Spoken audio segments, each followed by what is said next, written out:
사도신경으로 신앙 고백합니다. 나는 전능하신 아버지 하나님 천지의 창조주를 믿습니다. 나는 그의 유일하신 아들 우리 주 예수 그리스도를 믿습니다.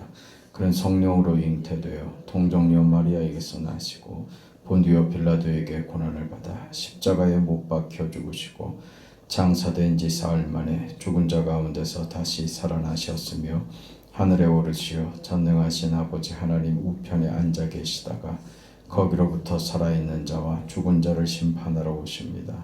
나는 성령을 믿으며 거룩한 공교회와 성도의 교제와 죄를 용서받는 것과 몸의 부활과 영생을 믿습니다. 아멘. 384장 찬송합니다.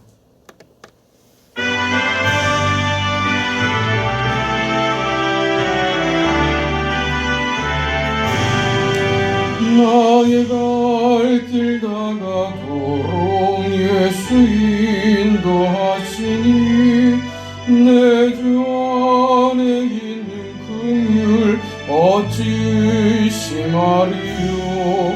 믿음으로 사는 자는 하늘 위로 받겠네. 무슨 일을 만나든지 만사형통하리라. 무슨 일을 만나든지 만사형통하리라.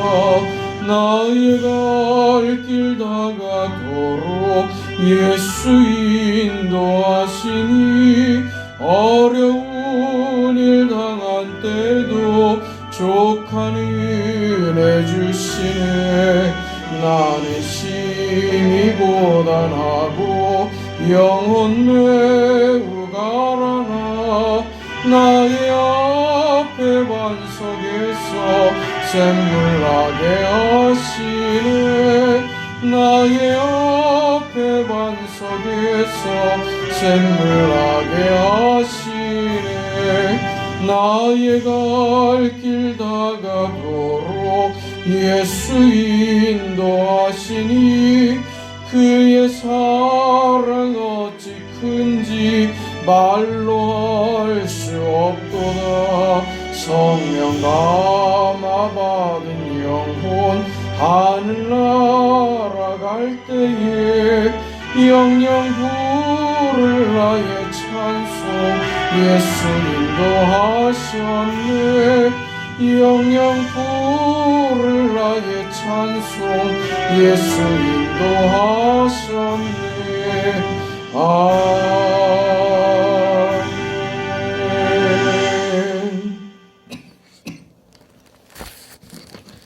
하나님의 말씀 사도행전 17장입니다.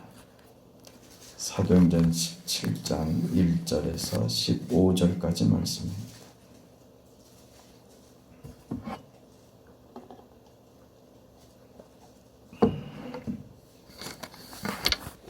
사도행전 17장 1절에서 15절까지 하나님의 말씀을 우리 함께 읽습니다. 그들이 암비볼리와 아볼로니아로 다녀가 데살로니가에 이르니 거기 유대인의 회당이 있는지라.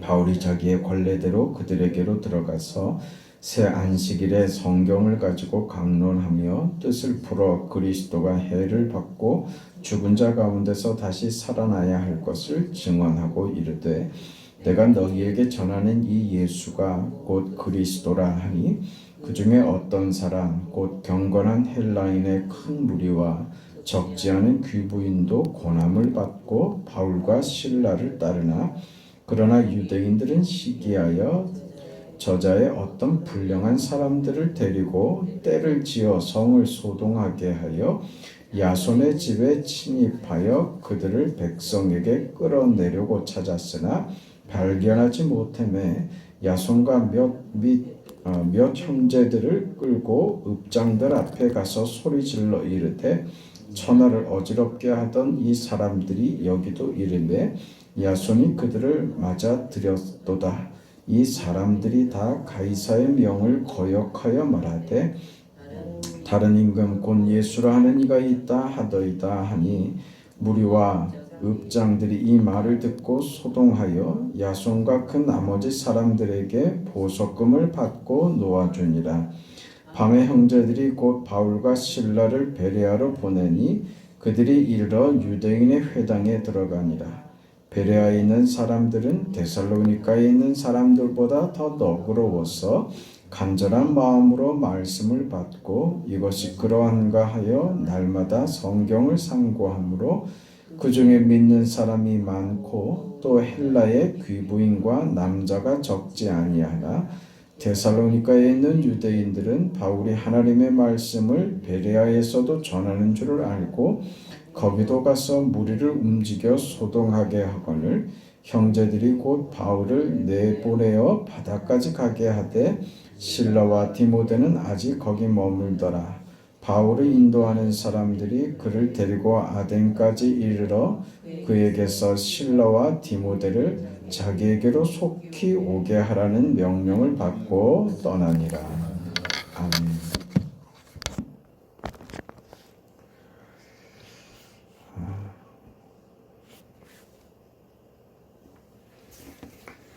그 바울이 2차 전도 여행 중에 우리 지난번에 봤던 빌립보에서의 사역 그리고 빌립보에서 그가 또 쫓겨나서 이제 암비볼리와 아볼로니아로 다녀가 데살로니가에 이르렀다.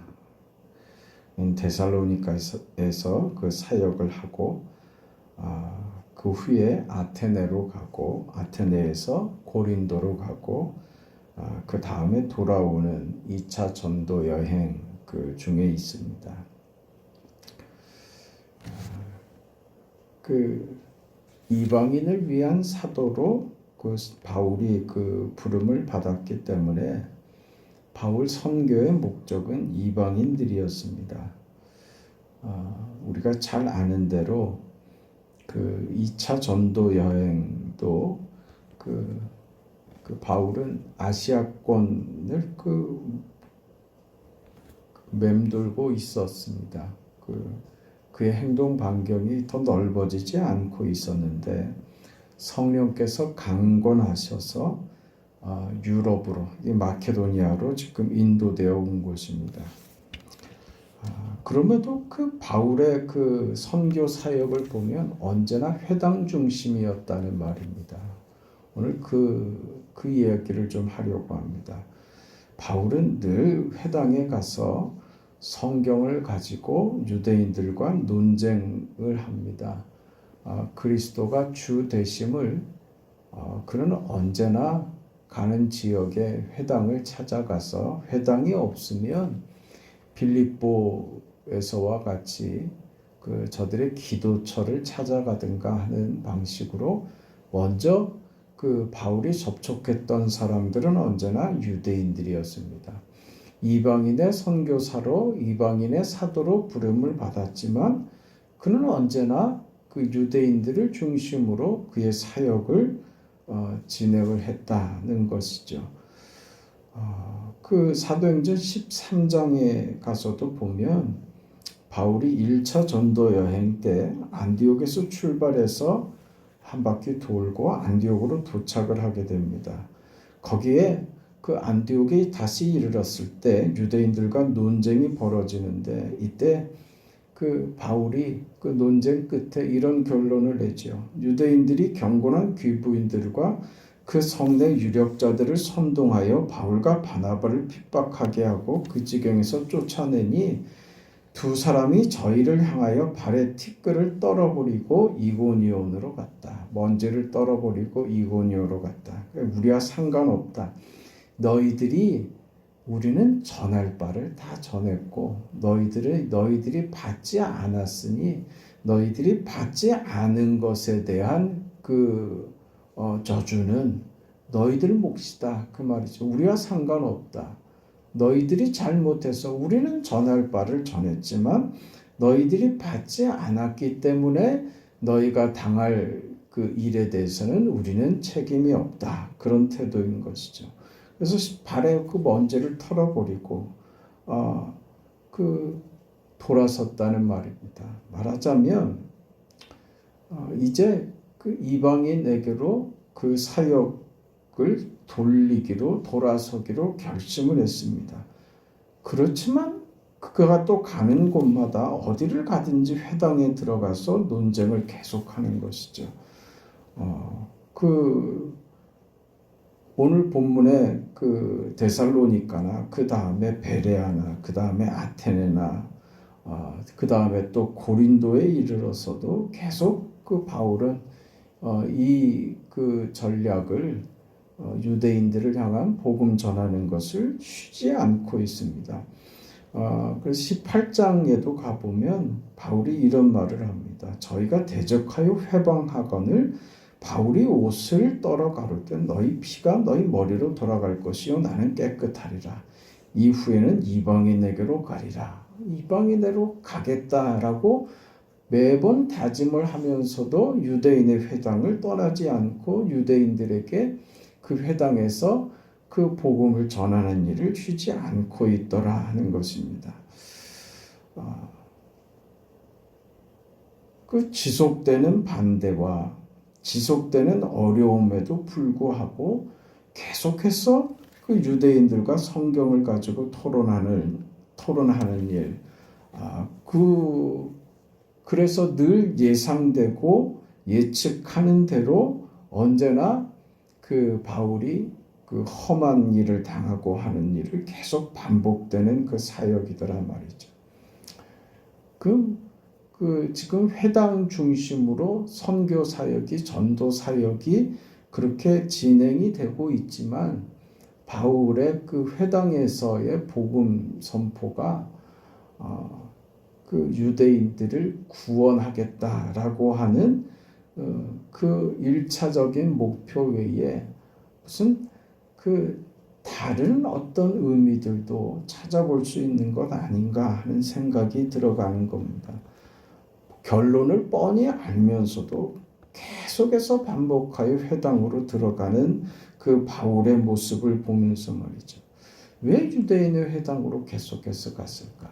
그것이 복음 선교에 이미 저들은 성경을 알고 있는 자들이기 때문에 유대인은 그래서 유대인들에게 먼저 복음을 전하는 것이 마땅하다고 바울이 판단했지만 그 마땅하다고 판단하지만 늘 그곳에서 겪는 일은 동일하게 어떤 반대와 거센 저항에 부딪혔다는 말입니다. 이 일을 지금 바울이 계속해서 겪고 있는 것이죠. 어느 곳에 가든지 마찬가지입니다. 그렇게 해서 그 어떤 소동이 일어나면 그걸로 그치지 않고 쫓아다니면서 바울을 괴롭히고 하는 일을 그가 계속해서 동일한 패턴처럼 계속 겪고 있으면서도 그 일을 계속하더라 하는 것이죠. 우리 아는 대로 지금 그 바울이 1차 전도 여행 중에 참 많은 어려움을 겪었지만 또 성공적으로 전도 여행을 마치고 돌아옵니다. 그리고 2차 전도 여행을 계획한 것은 처음 다녀온 교회들을 다시 한번 가보고자 하는 데서 시작을 했습니다. 그렇게 시작한 그 2차 전도 여행이 성령께서 아시아에서 그 복음 전하지 못하게 하심으로 마케도니아로 가라고 하는 명을 받아서 지금 그 유럽으로 향하게 됐고 지금 그래서 마케도니아 지방 지금 현재 그리스로 가게 된 것이죠. 그는 그곳으로 갈 어떤 계획도 없었고 준비도 없었습니다. 그리고 그 이르는 마게도니아 지방의 첫 성이 빌립보였죠. 그 계획이 자신의 것이 아니었는데 붙잡혀서 그 성령께서 이끄신 대로 갔는데 그곳에서 그가 겪고 있는 일은 붙잡히는 일이었고 감옥에 갇히는 일이었고 착고에 매이는 것이었습니다. 물론 그 가운데서도 그 바울은 승리의 경험을 했지만 지속되는 반대와 저항과 그 어려움 속에서 사람은 당연하게 놀라죠. 낙심하고 시리에 차고 하는 것은 당연한 겁니다. 오늘 이 이야기입니다. 반복되는 이 시리와 낙심과 좌절과 상처를 경험하는 이 일을 바울은 왜 계속 반복되는 그 어려운 회당으로 가는 일을 왜 그치지 않고 왜 쉬지 않고 계속할까? 유대인들과 충돌하지 않고 유대인들과 상관하지 않으면 그의 사역이 좀 더 공격당하고 하는 어려움을 좀 모면할 수도 있을 텐데 왜 이런 어려움을 계속해서 받아가면서도 이 방법을 왜 포기하지 않고 있을까 하는 것이 우리는 참 의아롭지요. 여기서 우리는 어떤 우리 신앙생활의 어떤 다른 부분 우리가 정말 가지고 있어야 하는 것이 무엇인지를 배워야 합니다. 이게 무엇이냐? 우리가 생각하는 우리의 방식이 아니라 바울 자신이 가지고 있는 바울 자신의 열심이라 바울 자신의 방식이 아니라 하나님이 일하시는 하나님의 방법 말입니다.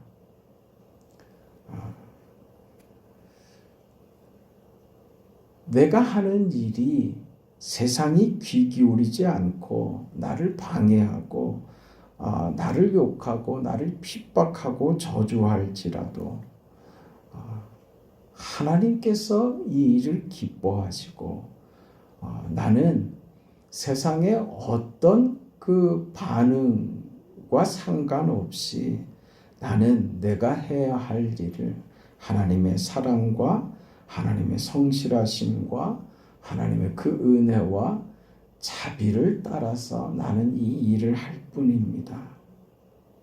지금 그 얘기입니다. 이게 참 어렵습니다.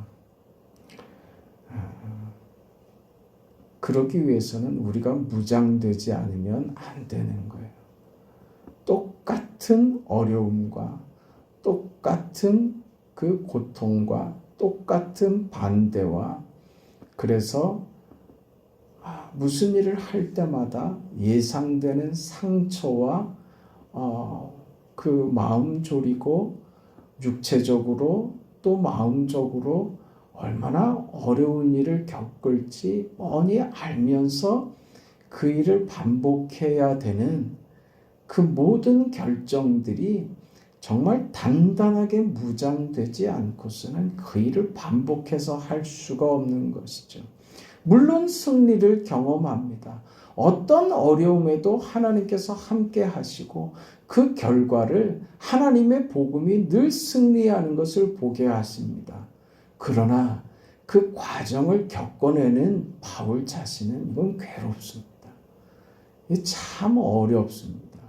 그러나 바울이 그렇게 할 수 있는 것은 나는 세상적 어떤 보상이나 세상의 어떤 반응 때문에 하나님 앞에서 내가 해야 될 일들을 나는 포기하지 않을 것이다 라고 하는 그 마음과 그 자세, 그 태도였던 것이죠. 그래서 나는 어디까지 가이사 앞에, 시저 앞에까지는 가야 되겠다. 이거죠. 나는 끝까지 해야 되겠다. 오늘 우리가 우리 신앙생활에 이 모습을 적용해야 됩니다. 우리가 신앙생활을 왜 포기하냐 하면요. 우리는 다 알죠. 성경이 옳다는 것도 알고 하나님이 우리에게 요구하시는 것들이 다 좋고 옳은 거 다 압니다. 근데 왜 하다가 왜 우리 신앙생활을 왜 믿음으로 살기를 왜 포기하냐 이거죠. 바울은 계속해서 지금 도전해내고 계속해서 그렇게 살아내는데 우리는 왜 포기하냐 이거죠.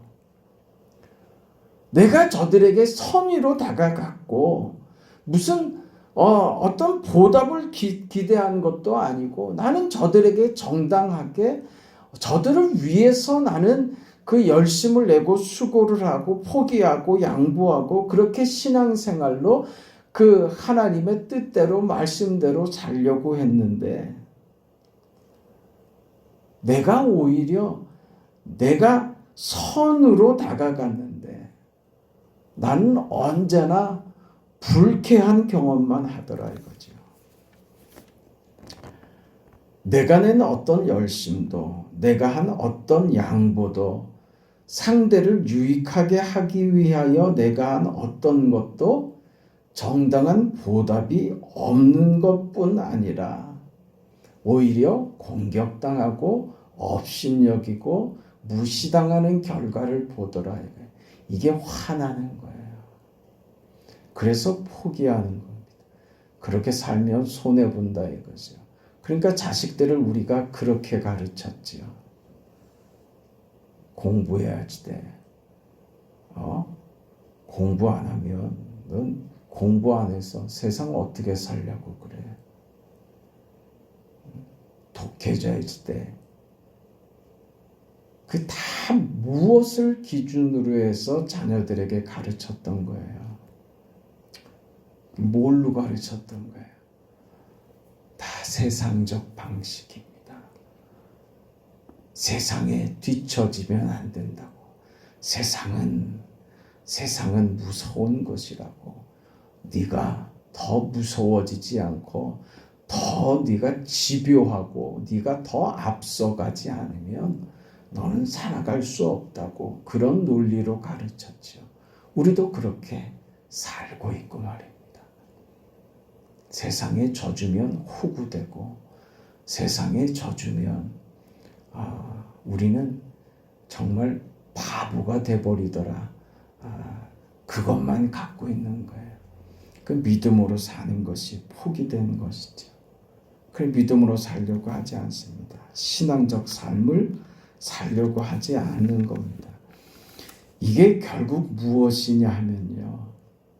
우리가 이런 태도를 가지는 것은 하나님이 우리에게 허락하신 영원한 약속이나 하나님이 내 편이 되셔서 내게 허락하신 것들보다 세상이 나를 어떻게 대접하느냐가 더 크게 느껴지는 거예요.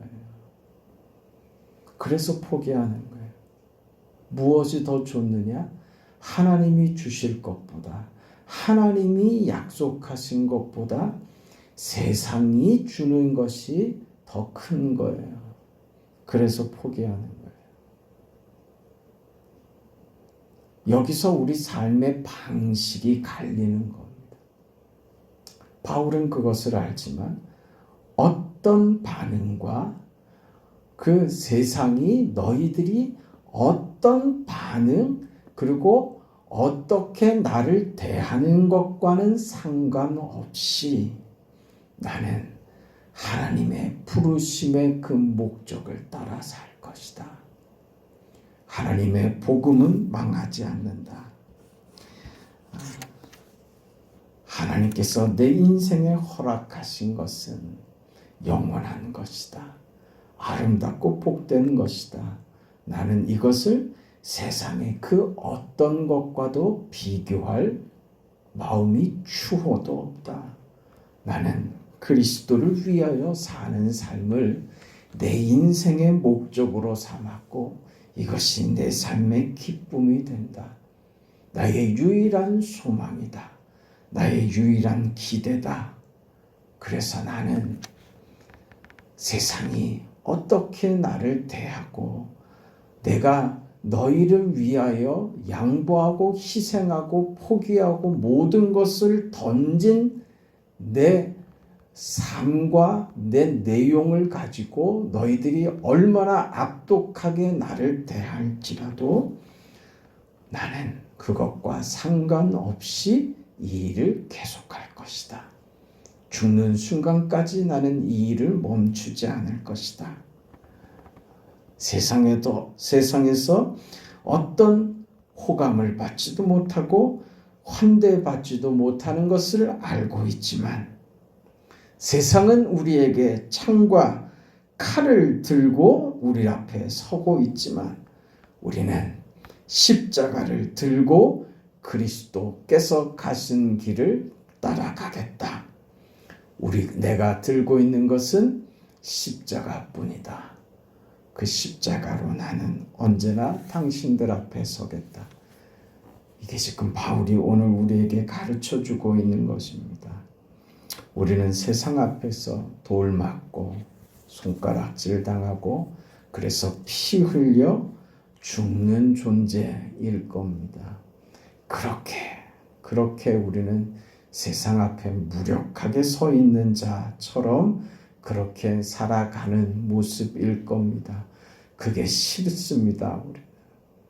그게 싫죠. 그래서 신앙생활을 포기하는 거예요. 그래서 교회 안에서 늘 요구하는 것은 내가 상처 났으니 나 사는 거 힘드니 약 발라달라고. 그저 내 인생 위로해달라고. 그저 일주일에 한 번 하나님께 예배드리는 그 형식적인 예배 하나로 한 주간 마음 편하게 좀 편하게 좀 내버려 달라고. 그게 우리의 요구들일지 몰라요. 여러분, 지금 이 시대에 한국 교회가 위기라고들 모두가 얘기합니다. 매스컴에서도 얘기할 정도로, 세상도 교회를 걱정할 정도로 한국 교회가 위기라고 합니다.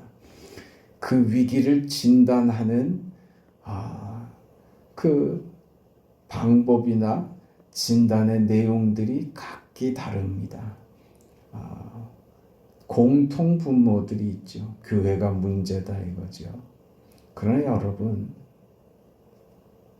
교회가 문제라고 나의 책임이 슬며시 가려진다고 생각하면 절대 안 됩니다.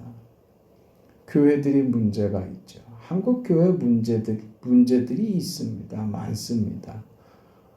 그러나 그것이 한국교회의 본질적인 문제이거나 오늘 내가 신앙생활을 엉망으로 하는 일에 대한 변명도 핑계도 이유도 되지 않습니다.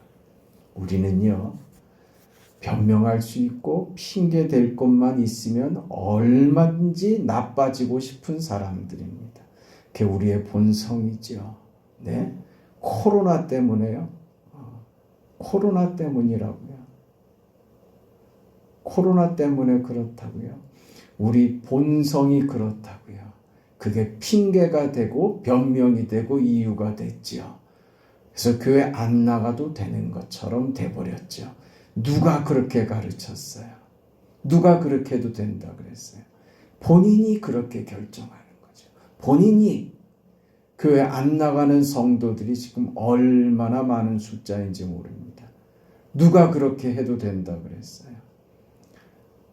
나갈 교회들이 없었어요? 교회 가서 시험만 들었어요? 누가요? 누가? 본인이 그렇게 만들었잖아요. 사람들은요, 자기는 숨겨요. 자기는 감춘다. 늘 자기를 변명할 것들만 찾지요. 우린 그런데 능숙합니다. 교회를 핑계댈 수 없습니다. 시대를 핑계댈 수 없습니다. 우리는 누구도 우리 인생을, 우리 신앙을 함부로 살아도 된다고 허락한 적 없습니다. 그래도 되는 인생 아닙니다. 우리는요, 생명을 내걸고 예수 믿어야 돼요. 네, 교회 와서 그저 빨간 약이나 발라달라고 그런 신앙에서 벗어나야 된다. 뭘 요구하는 걸 그렇게 많습니까? 네, 요구할 겁니다. 뭐라고요? 죽으라고 요구할 겁니다. 안 죽으시겠다면 끝까지 말할 겁니다. 죽어야 된다고요. 그것 외에는 답이 없다고 끝까지 얘기할 겁니다. 왜요? 하나님이 그렇게 정하셨기 때문입니다. 하나님이 그 방법 외에는 구원 얻을 방법을 허락하시지도 않았고 그래서 하나님 자신이 아들을 죽이셨습니다. 그리고 오늘 우리에게도 그 방법으로 살라고 하시는 거예요. 십자가 외에는 방법이 없다고요. 바울에게만 허락된 인생이 아닌 거예요. 누구는 그렇게 살고 우리는 다르다고 말하면 그건 마귀가 하는 말입니다. 오늘 우리도 이 삶을 살아야 해요. 회당으로 자신을 저주하며 핍박하며 죽이려고 드는 유대인에게로 끊임없이 찾아가는 이 바울을 여러분 이해하겠습니까? 이해가 안 되죠. 바보 같지 않습니까? 우리는 내 이해와 내 방식과 내 계산대로 사는 사람이 아닙니다. 이제는 하나님이 기뻐하시는 게 무엇인지, 하나님이 내게 주신 사명이 무엇인지, 내 인생을 어떻게 살아야 하는지를 이해한다면 그 인생으로 살아야 하는 거예요. 네? 예수께서 제자들에게 말씀하셨죠. 이제 너희가 땅에서 풀면 하늘에서 풀릴 것이고 땅에서 매면 하늘에서 매일 것이다. 우리는 이 땅에서 이제 어떤 자가 됐다고요? 매기도 하고 풀기도 하는 자가 됐다고요. 뭐 하라고요? 맬 사람을 매게 하고 풀 사람을 풀게 하라 이 말입니다.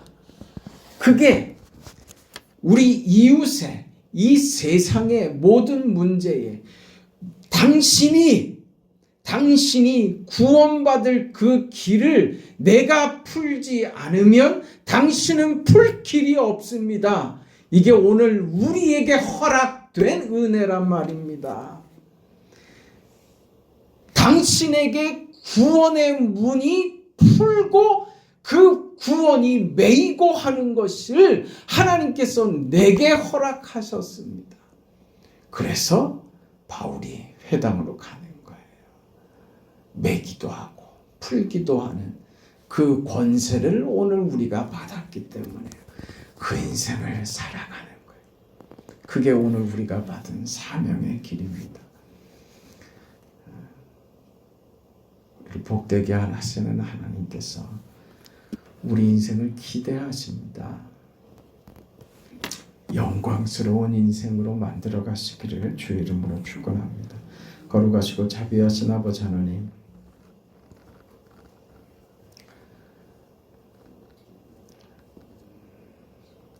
우리 삶이 어렵다고 투정 부리거나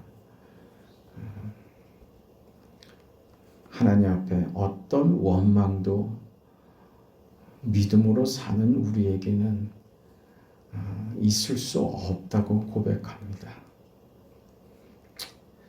하나님께서 우리가 겪는 삶의 모든 문제 속에서 하나님의 뜻을 이루신다는 것을 배우기 때문입니다. 자비하신 아버지 하나님, 그 인생을 살아갈 수 있도록 우리에게 믿음을 더하여 주시옵소서. 우리가 이해하지 못하는 방식으로 정말 미련하고 손해보고 꼭 망하는 것 같은 그런 방식이 오늘 하나님이 우리를 살리신 방식이며 오늘 우리가 살아감으로 복음이 복음되고 우리가 이 땅에서 메고 푸는 자의 삶이라는 것을 알게 하시니 감사합니다. 그 인생을 멋지게 살아낼 수 있는 우리 모두와 우리 교회가 되게 하여 주시옵소서. 사랑하는 우리 성도들에게 이 믿음을 허락하여 주시고 허무하게 허망하게 의미 없이 살지 않게 하시고 우리 인생을 한 번뿐인 이 인생을 하나님 앞에서 정말 당당하고 정말 멋지게 우리 인생을 걸어내는 그런 모두가 되도록 하나님 도와주시옵소서. 병상에서 주의 은혜와 사랑을 구하는 사랑하는 딸의 그 침상에 주께서 찾아가 주시고 아버지께서 긍휼과 은혜로 함께 하시옵소서. 새벽에 우리의 간구에 하나님 응답하옵소서. 예수님의 이름으로 기도합니다. 아멘. 하늘에 계신 우리 아버지여, 이름이 거룩히 여김을 받으시오며 나라가 임하시오며 뜻이 하늘에서 이루어진 것 같이 땅에서도 이루어지이다. 오늘 우리에게 일용할 양식을 주시옵고 우리가 우리에게 죄진 자를 사하여 준 것 같이 우리 죄를 사하여 주시옵고 우리를 시험에 들게 하지 마시옵고 다만 악에서 구하시옵소서. 나라와 권세와 영광이 아버지께 영원히 있사옵나이다. 아멘.